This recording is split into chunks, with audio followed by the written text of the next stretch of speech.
بسم الله الرحمن الرحيم. اللهم صل على سيدنا مولانا محمد. subax wanaagsan ee saaka waxaan ka hadlayaa wax shalay ummadoo dhan ka fajiciyay oo haddaanu Soomaaliland nahay aan la yaabnay ninka safiirka ee Djibouti u fadhiya safir ku sheega oo gudoomiyihii ruuxiga ahaa ee Soomaaliland Faysal Al waxa ka sheegay oo yiri Hargeysa ku dilayna waanu ku falayna haddii laga ka qaban waayo taasana naga yaabsay waxaan leenahay Djibouti annagu Faysal waxa uu sheegayo waan la soconnaa waa runtii Djibouti waa cadowga koobaad waxa weeyaan hiil walaal bay ula baxeen Muqdisho wax laalahay noo qabtaan ma jirto baasaboor iyo macwiis weyn ugu xukumi jireen labadiina waanu tuuray haddii ninkan maanta madaxweynaha ay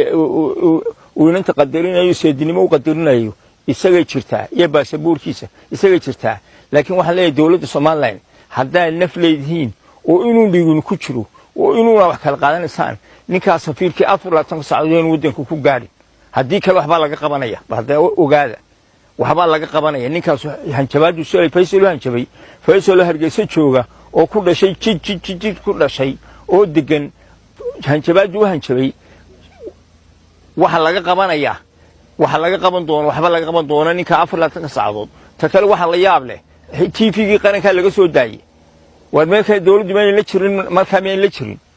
la jirin oo aan la jirin xididnimada tiina ina geelo ku sameeyay baan ogeyn oo soo boobay ee la soo tuuray ayaan ogeynaan iska liqnay Djibouti waxa ku 200 daqiiqo ku filan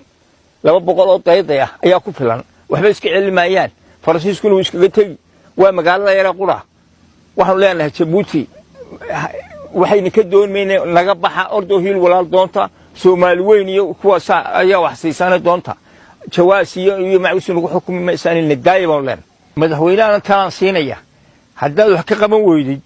oo ninka wax ka qaban weydid laba waxyaabood baa loo qaadanaya nin baasaboorka ilaashanaya iyo nin xididnimadu jiidanayso labadaas uma lagu qaadanayo waana dhab